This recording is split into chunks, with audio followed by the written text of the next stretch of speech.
The year is 1983 and David goes to wake up his 8-year-old son since he's late for school. The boy doesn't react to his words, and when David goes to check on him, he's shocked to find Eric isn't moving and he's foaming at the mouth. A desperate David immediately takes him to the hospital, only to discover total chaos. It turns out all the kids in town are going through the same thing. Doctors and nurses don't know what's happening, yet parents keep demanding explanations. At that moment, a reporter on TV informs that this is happening around the whole world to every single kid under the age of 9. Government officials are trying to get advice from scientists, but they have no idea what's going on either. Suddenly all the kids in the hospital start shaking and the parents have to put them down on the floor as their eyes start rolling back into their heads. 10 years pass and there are still no answers or a cure. The affected children continue to grow, yet they never wake up from this weird coma, and every kid born after 1983 ends up in the same state. Experts say humanity is facing extinction and new laws are created to stop people from trying to have babies, which makes the world's population even smaller. The world is also going through an economic crisis, schools are closing, and many streets are just empty. One morning, Tom arrives in town to visit his brother David, who isn't very happy to see him. Tom went to jail for killing a guy during a bar fight, and now that he's on parole, he wants to patch up his relationship with his family. David is skeptical but agrees to let Tom sleep on the couch. Then Tom checks on Eric, who is now older but still in a catatonic state. David takes good care of him, making sure to feed him and to have any necessary medical machines in the room just in case. They were very expensive, but David just used the money he didn't get to spend on Christmas presents, birthday gifts, and college. David is sure that his son is still inside that frozen body and knows he'll wake up someday. While David is keeping Eric in his childhood room, other parents prefer to leave the kids with the doctors. The empty schools are being used as secondary hospitals to take care of all the catatonic people, and nutrition is given to them through catheters. One of the nurses is Jean, who also happens to be Tom's ex-wife. When she goes home after work, she finds Tom waiting for her while reading The Grapes of Wrath. Jean isn't happy to see him, she's still hurt because he shut everyone out after he got arrested. She has no intentions to listen to him and just enters the house, ignoring him. Back in the school, all the nurses are working to restrain the catatonic people. It turns out that twice a day at the same exact hour, the kids have seizures that make them shake like crazy. At home, the same happens to Eric, so Tom helps David hold his son down. David points out that it's getting harder to do so, implying Eric is getting stronger. The next day in the police station, Sheriff Cal is scolding Kip and Claire for breaking into people's homes. At that moment Tom comes over because Cal is his parole officer and he has to check in regularly. Tom notices the two teens and Cal explains that Kip and Claire are 19 years old, which means they barely managed to avoid the incident 10 years ago by having an early birthday. Most teens their age have left for the big city, but these two stay in this little town to break into people's houses and talk to the catatonic kids. On his way back, Tom comes across Jean's brother Sam, who wants to know why Tom killed a guy in a dumb bar fight. Tom refuses to answer and leaves. That night in the school, a doctor is watching the news to learn about the protests against the UN's laws to terminate pregnancies. She's so distracted that she doesn't notice the kids turning their heads to look at her, and when she finally looks up, they're back in their usual position. At home, Tom is also watching how the protests are getting violent and learns that people trying to get pregnant will be sent to jail. Medical insurance companies are even covering the full cost of all birth prevention. At that moment David notices that Tom has been reading The Grapes of Wrath, so Tom explains it helps him to better understand concepts like family and faith. David thanks Tom for helping him with Eric, and Tom also offers to do repairs around the house before lending the book to David, pointing out it's also about hope. David is in so much need of hope that he finishes it in one night. Later that night, a doctor enters the school gym and is shocked to find all the kids standing and tearing off the catheters. Screaming, the doctor tries to run, but she finds her way blocked. Back to Tom, he wakes up and discovers the TV is displaying the emergency alert system. Worried, he goes to check on Eric and finds the room empty. He immediately goes to warn his brother, but when he comes closer he discovers he's been killed with the alarm clock. Suddenly Eric appears behind Tom and tries to attack him, so Tom has to defend himself the best he can without hurting his nephew. While they wrestle all over the room, Sam shows up and hits Eric with a tire iron, however Eric isn't bothered and attacks Sam as well. After some struggle, Sam manages to throw Eric through the window, making him land in the garden together with the iron. Then Sam informs Tom that he heard on the radio that kids are waking up all over the world, but they're also really aggressive. After covering his brother's body and grabbing his book, Tom runs out with Sam, who goes to the garden to find his tire iron. Suddenly he's attacked by Eric, who only has a broken leg and a few scratches. Sam struggles against him and manages to escape from his grasp, only for Eric to start puking blood and fall. A furious Sam wants to finish him, however Tom checks that Eric is finally dead and convinces Sam to leave together. When they get in the truck, they discover the radio isn't working anymore. Moments later they make it to the school, where they find a doctor dead on the floor with a deformed face. After grabbing the keys they take the stairs, where they are attacked by two other awoken teens.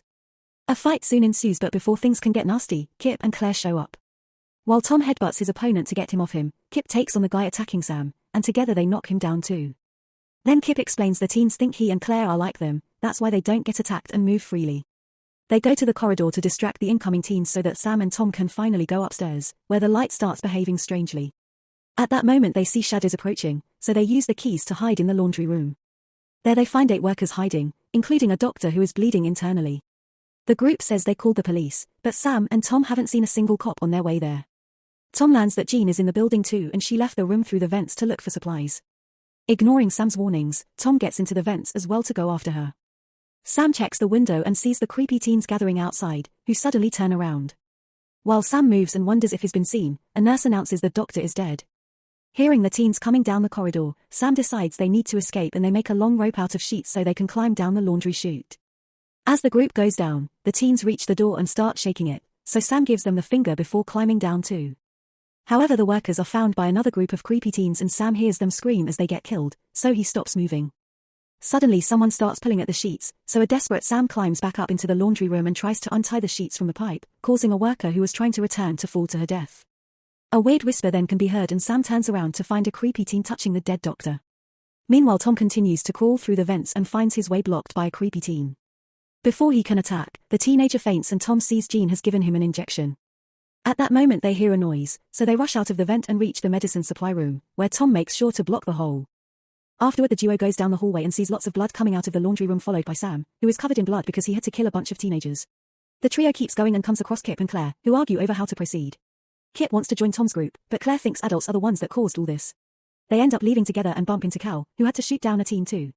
They agree to work together and as they approach the exit, a school guard jumps on Claire, intending to hurt her. Tom makes him see that she isn't one of the creepy kids, but the guy acts out and Tom pushes him away to rescue Claire. The guard lands against the enemy and is immediately taken away by the incoming horde.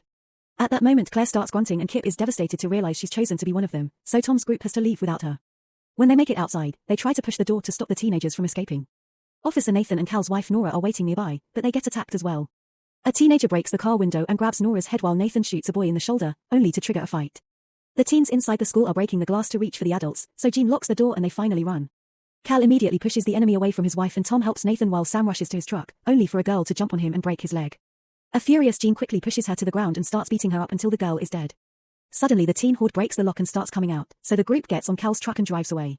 Eventually they manage to hide in the local church, where they block the door while Jean tries to take care of Sam's injury. The pain is unbearable, so she has to inject him with some medicine to calm him down. Tom decides to check the rest of the building just in case and a girl hits him from behind. The others hear a noise and come to investigate, only to find Tom choking the girl on the floor. Cal is horrified to see that's his daughter Alexis, so they decide to tie her up instead. Then Nora tries to approach her daughter wanting to take care of her, but Nathan and Cal immediately stop her, reminding her that's not really Alexis anymore. Sometime later, the local preacher appears outside the church, only to be captured by the teenagers. After lots of struggle, they hold him down on the ground and surround him in a circle while a kid crawls on top of him to kill him. There's a creepy whisper through the whole process as if this was a ritual for them. At the church, Tom asks Kip why Claire thought adults caused all this. Kip explains the kids went to sleep because they couldn't stand the horrible world adults made for them, and they've woken up to finally make the world they want. He also explains that the preacher quit 2 years ago and never said why, but he's found the preacher's diary with the last thing he wrote. The preacher said he dreamed of the kids killing him, and the description matches exactly what happened a few moments ago. The diary also says what the teens were whispering: if anyone offers their soul to the children, they'll be saved by heaven. Afterward, they find some cans of food and decide they'll try to reach the Air Force base. While everyone is busy getting ready, Nora approaches Alexis and unties her, only to be killed by her own daughter. Cal soon comes looking for her and Alexis tries to attack him too, so Cal has no choice but to shoot his daughter in self-defense. The grief of losing his entire family in seconds causes Cal to self-delete. Meanwhile, Claire leaves the horde and returns to her house, where she finds her mother dead in the tub. Once the group is ready, they leave the church and try to get in Cal's truck, but Tom finds car parts on the ground and gets suspicious. While the group goes back inside, he searches all the cars in the area and discovers they're all broken, meaning the kids are learning. When Tom returns to the church, they conclude that to act this fast the teens must have a hive mind to share information. Tom thinks David's truck should be safe in the garage, so he, Jean, and Kip leave the church to retrieve it. As soon as the trio leaves, Nathan and Sam see some shadows outside and suddenly the door is pushed open by the creepy teens. Moments later, Tom's group reaches David's house. While Kip goes to look for the keys inside, Jean and Tom are approached by an armed girl, who almost shoots them but Claire kills her first. After reuniting with Kip, Claire confirms the horde has learned about weapons and they're all arming themselves. The 4 of them leave in David's truck, but by the time they reach the church it's too late. Nathan and Sam are dead and the whole place is a mess. Jean only uses a few seconds to grieve before she insists they must leave. The group is about to leave town but suddenly someone opens fire on them and they discover 2 teenagers have blocked the road. The truck stops when the tires get shot and a furious Jean comes out to shoot them both without hesitation, thirsty for revenge. One of the boys suffers as he bleeds on the ground, and Jean just shoots him again. Then Tom wants to start putting down the barrier, but Jean wants to go to the sheriff's office to get more weapons, saying they must kill the teenagers to have a chance to survive. An argument ensues and Tom points out Jean is losing her mind to revenge, but Jean doesn't hear him and leaves. Claire immediately follows her and Kip follows Claire, so Tom is left alone. He starts making his way out of town, and when he sits to rest, he reads the last page of the diary again, getting an idea. Meanwhile, the trio makes it to the sheriff's office, which is covered in plastic because of renovations. The weapon room is filled with teenagers, so the trio goes to the locker room, but there's nothing useful there. Since Claire still looks like one of them, she volunteers to steal some weapons from the creepy teens. At first she pretends she's helping them pack away the weapons, and when the others are distracted she tries to hide a gun in her pants, only to be caught red-handed. At that moment Kip hears a shot and goes looking for Jean, finding her bleeding on the floor. A teenager suddenly attacks him and a fight ensues, so Kip grabs a weapon to knock the kid down. Unfortunately, a girl suddenly shoots him from behind, who in return is shot down by Claire. Then Kip drags her body to be next to Claire so that they can hold hands and die together. In the locker room, Jean is also being approached from behind. Moments later, Tom arrives at the office and finds the couple's bodies. Suddenly someone jumps on him and they fall to the floor, but it's just Jean, who explains she had to kill the teen behind her. Tom immediately drags her out and they start walking to leave town, but soon they're surrounded by the horde. Instead of attacking, Tom tells Jean to trust her and makes her sit on the floor as he asks her to think of happy and hopeful memories with her eyes closed. Then he puts the diary page in her hand and walks toward the kids, saying he's ready. A kid touches Tom's face and the whispers start echoing around Jean, who doesn't open her eyes until the whispering stops. To her surprise, there's nobody around her. Not knowing what else to do, Jean returns to her home and has a shower to get rid of the blood. Then she reads the diary page, realizing Tom followed the instructions to reach heaven. Soon the horde appears around the house, but Jean doesn't react and neither do the children, who are carrying Tom's book full of hope.